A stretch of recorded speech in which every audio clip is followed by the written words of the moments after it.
चर्चा करने में मदद होगी। आज हम अमेरिकी सीनेट की शक्तियों व कार्यों के बारे में बात करेंगे। जिस प्रकार से भारतीय संघ के केंद्रीय विधानमंडल को संसद कहा जाता है, जापान के केंद्रीय विधानमंडल को राष्ट्र कहा जाता है, ब्रिटिश संसद की भांति अमेरिकी कांग्रेस की द्विसदनात्मक होती है, अर्थात ब्रिटिश संसद की भांति अमेरिकी कांग्रेस के दो सदन होते हैं, यथा प्रतिनिधि सभा और सीनेट। प्रतिनिधि सभा अमेरिकी कांग्रेस का निम्न और प्रथम सदन माना जाता है। सीनेट अमेरिकी कांग्रेस का द्वितीय और उच्च सदन माना जाता है। 4 मार्च 1789 में संयुक्त राज्य अमेरिका में जिस संविधान को लागू किया गया है वह संयुक्त राज्य अमेरिका का सर्वोच्च कानून माना जाता है।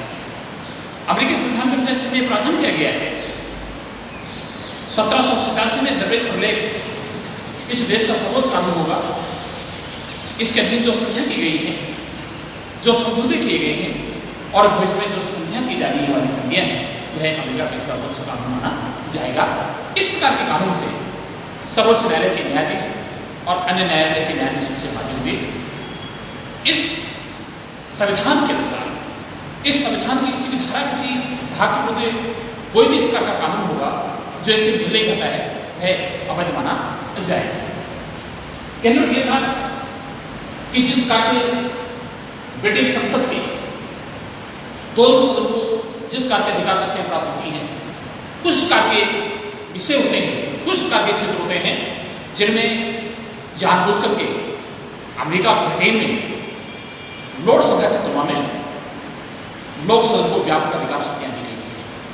चाहे विधायी क्षेत्र की बात हो, चाहे वित्तीय क्षेत्र की बात हो, तो इस प्रकार के जो इम्पोर्टेंट जो 1911-1949 के संसद अधिनियम के माध्यम से उनके द्वारा लोकसभा के क्षेत्र को बहुत कुछ सीमा तक कम कर दिया गया है।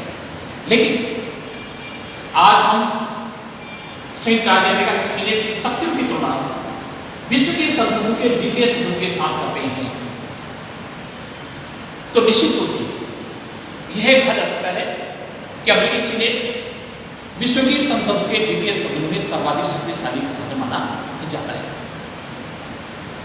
इसमें कोई अतिशयोक्ति नहीं है कि ब्रिटिश संसद के द्वारा जिस प्रकार के अधिकार का प्रयोग किया जाता है उसी प्रकार के अनन्य अधिकार का प्रयोग अमेरिकी कांग्रेस के द्वारा नहीं किया जाता है।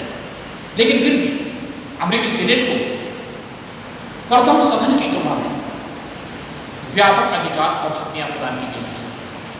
आइए आज हम अमेरिकी सीनेट की शक्तियों व कार्य के अंदर अग्राह्य बिंदु के अंदर कर सकते हैं। सबसे पहले बात करते हैं अमेरिकी सीनेट की शक्तियों व कार्यों 3 भाग में विभाजित किया जा सकता है। नंबर 1 व्यवस्थापन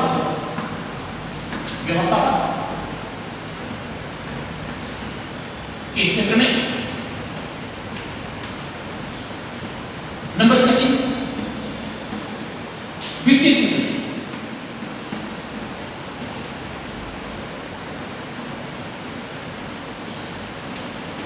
नंबर 3 न्यायिक क्षेत्र में।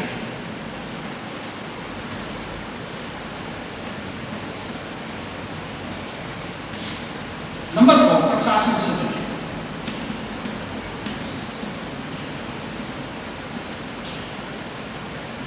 प्रशासनिक क्षेत्र अमेरिकी कांग्रेस के दोनों सदनों को विधायी क्षेत्र में, विधि प्रणाली के क्षेत्र में, कानून प्रणाली के संबंध में समान अधिकार और शक्तियां प्राप्त होती हैं। कहने में यह है कि अमेरिकी कांग्रेस के दोनों सदन समान स्थिति वाले होते हैं, समानुपाती होते हैं। कोई भी साधारण विधेयक, सामान्य विधेयक का मतलब यह है कि जिस प्रकार के विधेयकों का किसी प्रकार के आय और व्यय से संबंध नहीं होता है, जो बजट से संबंधित विधेयक नहीं होते हैं, इस प्रकार के विधेयक साधारण विधेयक या सामान्य विधेयक के नाम से जाने जाते हैं। कहने में यह था कि अमेरिका में कोई भी सामान्य विधेयक देश की व्यवस्थापिका की अर्थात कांग्रेस की किसी भी सदन में पेश किया जा सकता है, प्रस्तुत किया जा सकता है। और दोनों सदनों के द्वारा जब तक ये अपने 2/3 बहुमत से पारित नहीं कर दिया जाता है, स्वीकार नहीं कर लिया जाता है, जब तक उसे सत्र के हेतु राष्ट्रपति के पास नहीं भेजा जाता है। कहने लगे था कि अमेरिकी कांग्रेस के प्रथम सदन की भांति अमेरिकी सीनेट को भी समान अधिकार शक्तियां प्राप्त होती। मैडम को फोन आ रहा है। अमेरिका में कोई भी ऐसा सामान्य विधेयक नहीं है, बिना सीनेट की सहमति से कोई भी विधेयक कानून नहीं बन सकता है, राष्ट्रपति के पास नहीं भेजा जा सकता है। जबकि ब्रिटेन में कोई भी साधारण विधेयक को ब्रिटेन की लोकसभा के द्वारा अधिकतम केवल 1 वर्ष तक विचार विमर्श किया जा सकता है।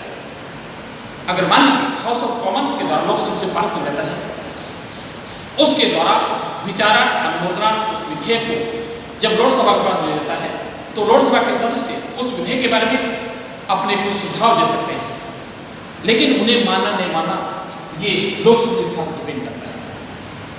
तो कहने लगा यह है कि ब्रिटेन में किसी भी सामान्य विधेयक को कानून बनने में अधिकतम लोकसभा के द्वारा अर्थात संसद के द्वितीय सदन के द्वारा अधिकतम 1 वर्ष का विलंब किया जा सकता है। जबकि अमेरिका में कोई भी ऐसा विधेयक कानून का रूप नहीं ले सकता है जब तक अमेरिकी कांग्रेस के दोनों सदनों की सहमति प्राप्त नहीं जाती, उनके द्वारा पारित नहीं कर दिया जाता है। तो विधायी क्षेत्र में कोई भी साधारण विधेयक चाहे प्रतिनिधि सभा में पेश किया जा सकता है या सीनेट में किया जा सकता है। अगली बात करते हैं वित्तीय क्षेत्र में, फाइनेंशियल क्षेत्र की बात करते हैं।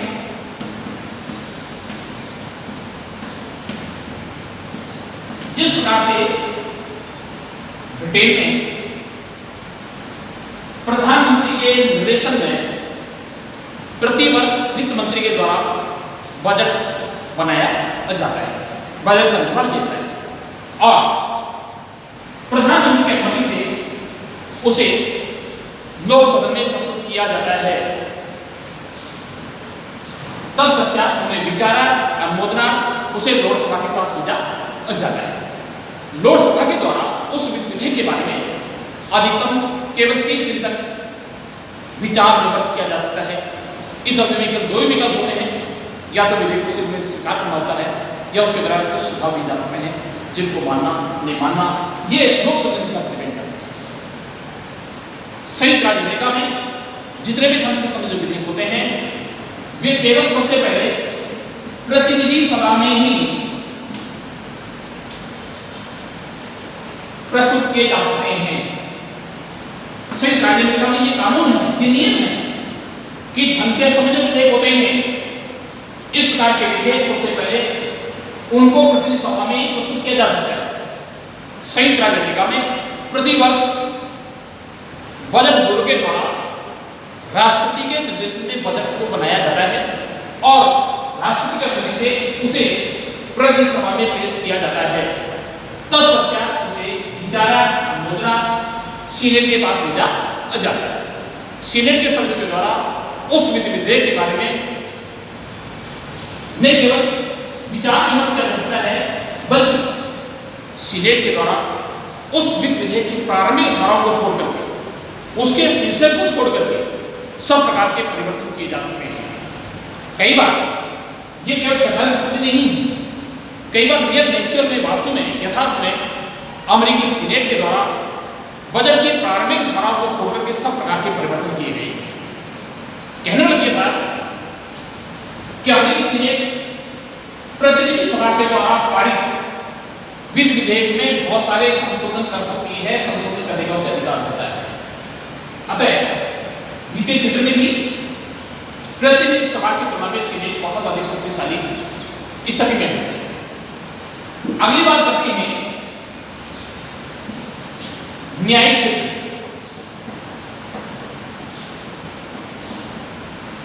न्यायिक क्षेत्र में कहने को यह है कि संयुक्त राज्य अमेरिका में सीनेट को प्रशासनिक विभागों के विरुद्ध प्राप्त शिकायतों के बारे में जांच पड़ताल करने का उसे अधिकार होता है। इसलिए प्रशासन के सभी विभाग सदैव ध्यान रखते हैं उनके किसी प्रकार की कंप्लेंट नहीं होनी चाहिए। चौथी बात करते हैं प्रशासनिक क्षेत्र में भी अमेरिकी सीनेट को व्यापक अधिकार हो सकते प्राप्त होती है। यद्यपि किसी भी राष्ट्र के साथ सभी प्रकार की द्विपक्षीय बहुपक्षीय संधियां समझौते जो किए जाते हैं राष्ट्रपति के द्वारा किए जाते हैं, लेकिन राष्ट्रपति के द्वारा अन्य राष्ट्र के साथ जो संधियां की जाती हैं वे जब तक प्रभावी नहीं हो सकती है जब तक सीनेट के सदस्य द्वारा उसे अपने दो के बहुमत से उसे स्वीकृत नहीं कर लिया जाता, स्वीकार नहीं कर लिया जाता है। सीनेट का अधिकार होता है कि राष्ट्रपति की नीति को अस्वीकार कर सकती है। इसी प्रकार से देश में जो महत्वपूर्ण पदाधिकारी होते हैं, सर्वोच्च न्यायाधीश होते हैं, अन्य राष्ट्रीय सरकार के जो पॉलिटिकल जो एपेक्स होते हैं, वाणिज्य जो राजनीतिक दूत होते हैं, इन सब की नियुक्ति की सीनेट के समर्थन के आधार पर राष्ट्रपति की जाती है। तो प्रशासनिक क्षेत्र में अमेरिकी राष्ट्रपति के द्वारा सीनेट और कांग्रेस के समर्थन के आधार पर ही, अनुमोदन के आधार पर ही किसी राष्ट्र के साथ युद्ध करने की घोषणा की जाती है। बिना सीनेट और सभा की सहमति के बिना अनुसमर्थन के राष्ट्रपति के द्वारा किसी राष्ट्र के साथ युद्ध की घोषणा नहीं की जा सकती। अतः अमेरिकी सीनेट को देश के संविधान के द्वारा व्यापक अधिकार प्रदान की गई है। धन्यवाद और बाकी कल करें।